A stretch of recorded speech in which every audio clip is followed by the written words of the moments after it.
জন্মাবধি একটা কিছু কোয়ালিটি জন্মায়, সেটাকে বড় করার চেষ্টা করি, আকাশ ছোঁয়ার চেষ্টা করি। ও নিজেই এত নিজেকে বড় করেছে যে আকাশই ওকে ছুটে চাইছে।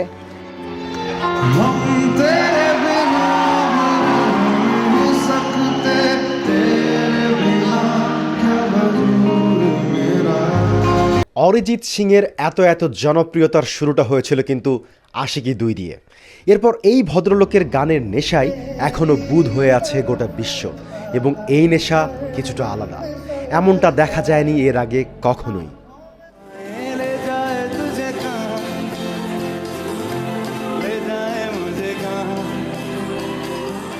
কিন্তু তিনি কেন এত স্পেশাল, কেন তিনি সবার থেকে আলাদা?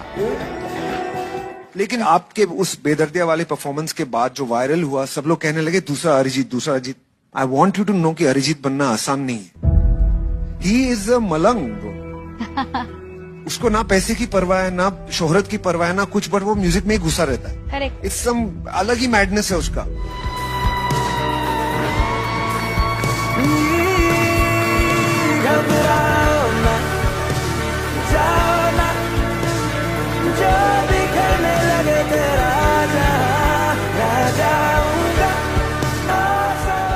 পশ্চিম বাংলার ছোট্ট শহর জিয়াগঞ্জে বড় হয়েছেন অরিজিৎ। এই জিয়াগঞ্জ বাংলাদেশের রাজশাহী থেকে ভৌগোলিকভাবে খুবই কাছে। ছোট্টবেলা থেকেই মায়ের তদারকিতে গানের জন্য কঠিন পরিশ্রম করে বড় হয়েছেন অরিজিৎ সিং। এক এক ধরনের গানের জন্য তার ছিল এক এক গুরু।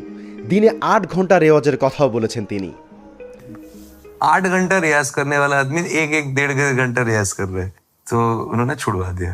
1 घंटा करने के बाद बोले कि अभी शाम को आओ, और जब आओगे तब सा बोलते हुए आना, और मुझे देखना है। মাস্টার মশাইদের এক্সপেরিমেন্টে ছোট্টবেলাতেই গানের গলা তৈরি ছিল অরিজিতের, কিন্তু গানের কম্পিটিশন ফেম গুরুকলে এসে নিজেকে পুরোপুরি মেলে ধরতে পারেননি। যোগ্যতা অনুযায়ী রেজাল্ট সেখানে আসেনি তার। यार जितना मुझे बुरा लग रहा है आज, उतना कभी नहीं लगा था, because I felt Arijit is always, I felt he is one of the best singers in the Gurukul.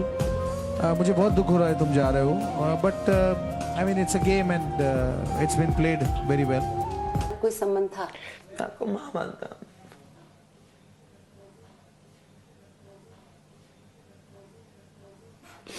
मैं तुम्हारे बारे में सोचती थी, जब सब लोग कहते थे भैया भैया भैया करता, मैं सोचती इतना अच्छा भोला लड़का, इसको लोग गलत समझते। पर तुम कोई ऐसे तो नहीं हो कि जब तुम कुछ बन जाओगे तो सारे रिश्तों को ताक पर रख दो? नहीं। The legend.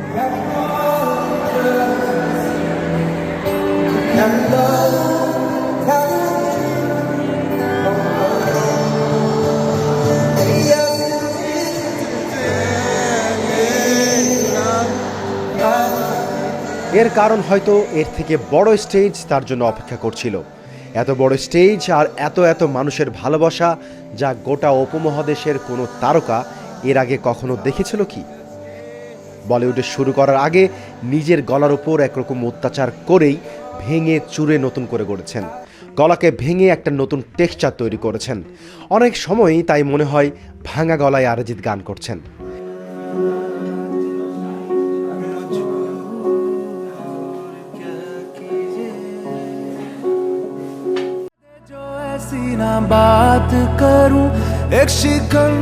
খেয়াল করুন আগের অরিজিতের গলা আর এখনকার অরিজিতের গলা।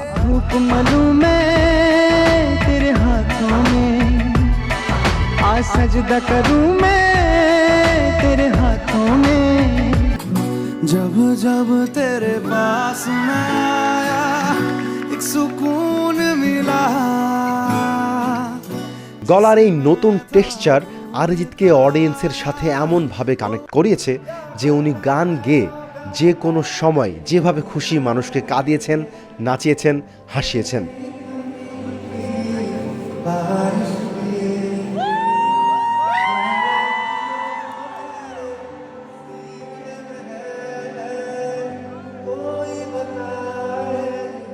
অরিজিতের যে বিষয়টা সবাইকে সবচেয়ে বেশি অবাক করিয়েছে তা হলো যে কোনো ধরনের গান নিজের গলায় মানিয়ে নেওয়া।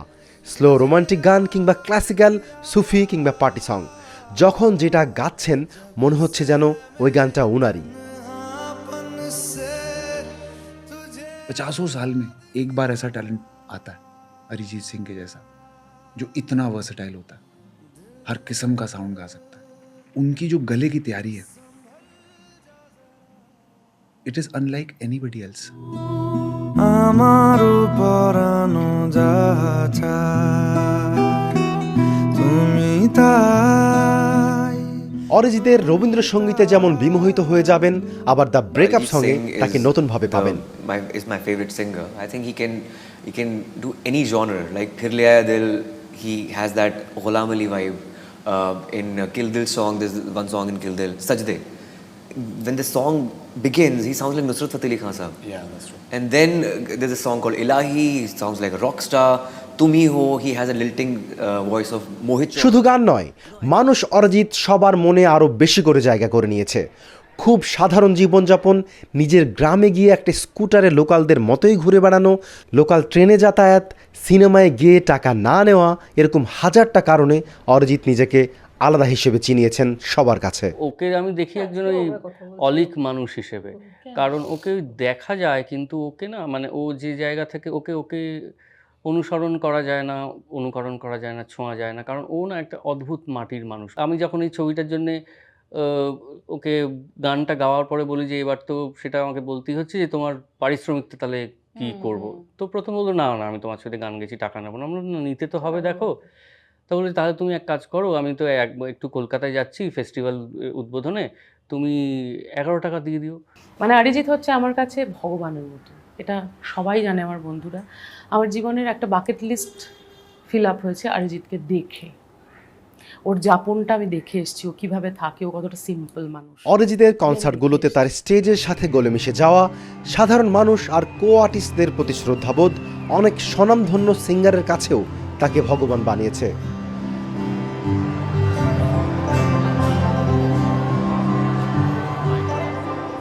অরিজিৎ শুধুই ভালো গান গাওয়া একজন অসাধারণ মানুষ নন, রাজনৈতিকভাবে সচেতন তিনি।